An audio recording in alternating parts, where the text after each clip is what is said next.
This week in Destiny for March 13th, 2025. Codename Frontiers possibly delayed. Rite of the Nine weapons released early that you get to keep.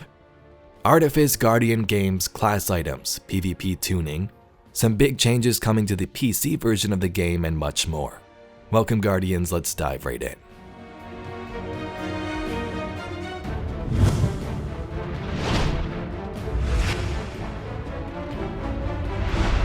So let's first begin with what the heck happened on Reset. And if you weren't on for the release of Act 2, you wouldn't know that a bunch of Act 3 content was accidentally released involving the Nine. Bungie showed this stuff in the livestream, but what was available in-game was clearly not finished yet. Blocky 3D models, UI, and the director for these new activities, when it clearly wasn't supposed to be there yet for players.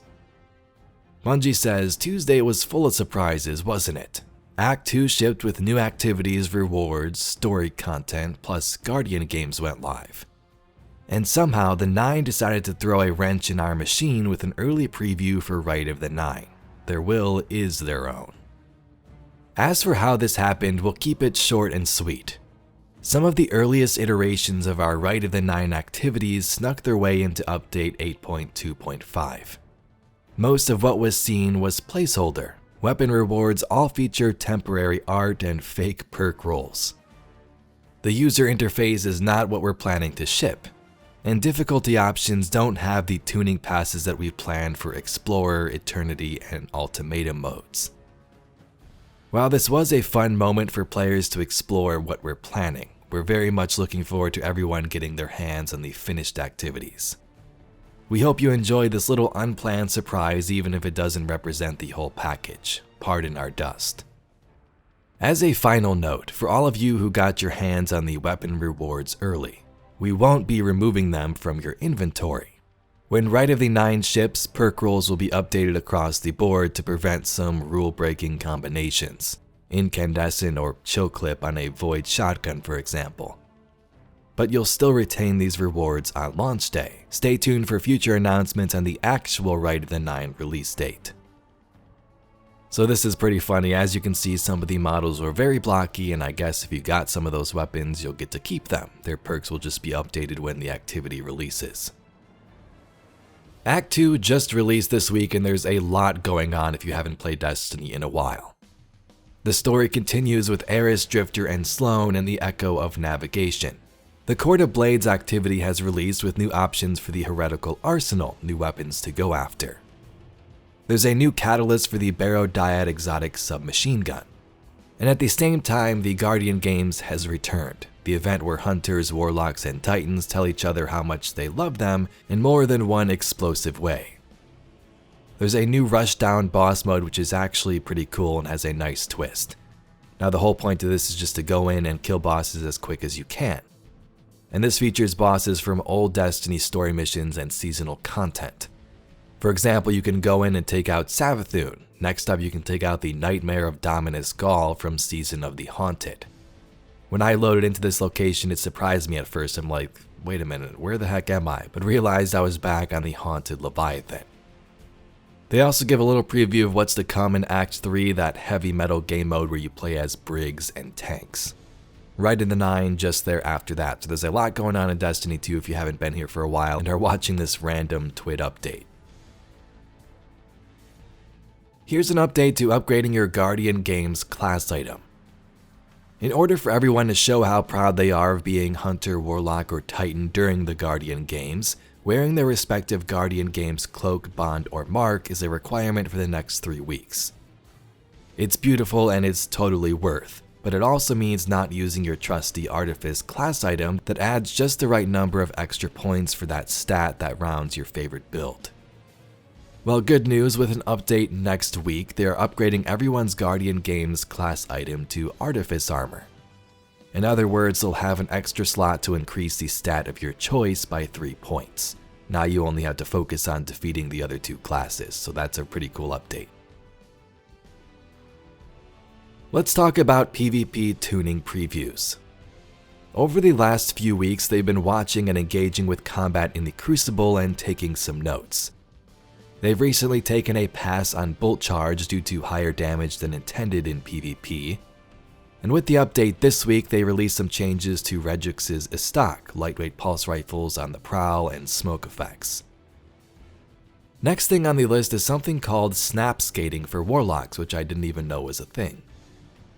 They say Warlock snap skating is an unattended movement technique that gives players some great advantages in map control and general movement during combat.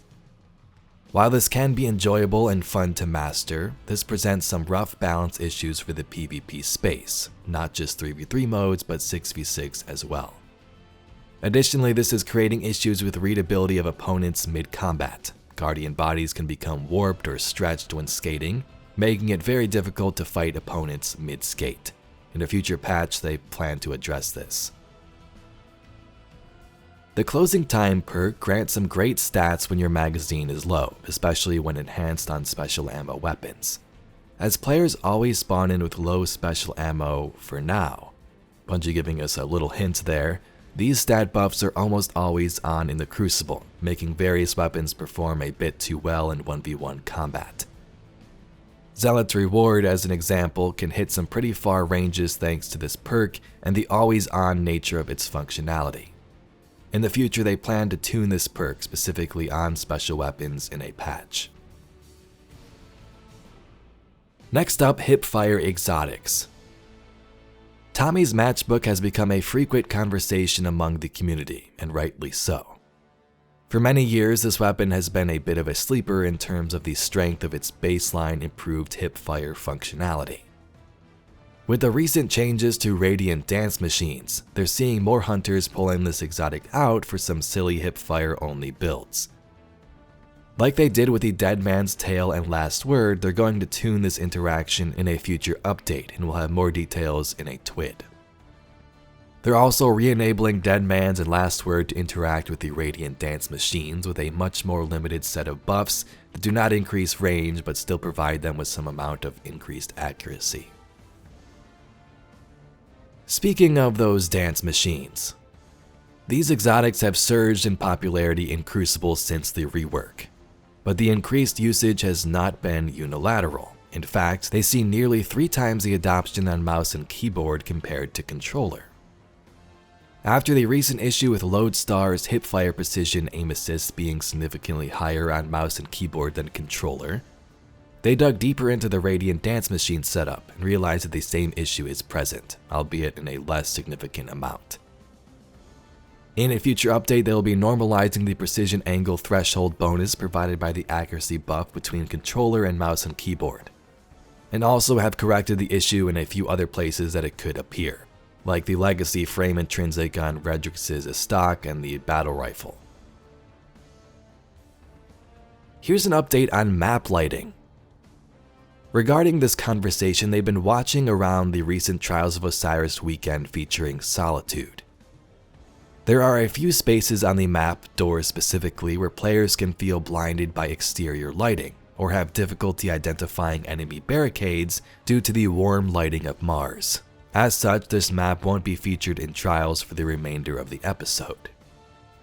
They're also looking at examples of other maps having rough spots where it can be hard to see. While they can't promise immediate action or changes, they're looking to get some bugs filed for future opportunities to either tune the lighting or make changes to help combat in those spaces. So this is very interesting to see. I did see some posts on this as well. As we know, I believe with Beyond Light, the whole lighting system was changed, and that's when these maps sort of took on a different look. But when it starts to sort of impact gameplay, especially competitive modes like Trials, that could be an issue. Next up, an update coming to PC versions of Destiny 2 when Codename Frontiers launches later this year. Now before we get into that, they say later this year, so does that mean sometime this year at a later moment, or actually, late in the year? If so, that might mean that Codename Frontiers has been delayed. This current episode is supposed to go till, I believe, June, so would we have the Codename Frontiers after that, or would it come out in, say, September, October, November? But as the title of this section suggests, they plan to remove the exclusive full screen option in favor of windowed full screen for PC, which will be renamed to full screen then. The windowed and borderless windowed options will stay as they are now. The reason for this change is this. Their technology partners recommend this update as it offers performance that is as good if not better than the traditional exclusive full screen option. It also allows for faster Alt-Tab switching, which they know is very important for many players. The new full screen mode will handle resolution changes identically to how the current one does. Players that were using either exclusive full screen or windowed full screen will switch to the new setting automatically. But Guardians, that's a bulk of the news for this week in Destiny for March 13th. If you'd like to see some more Destiny news, lore, and mysteries just like this video, please be sure to subscribe to the channel.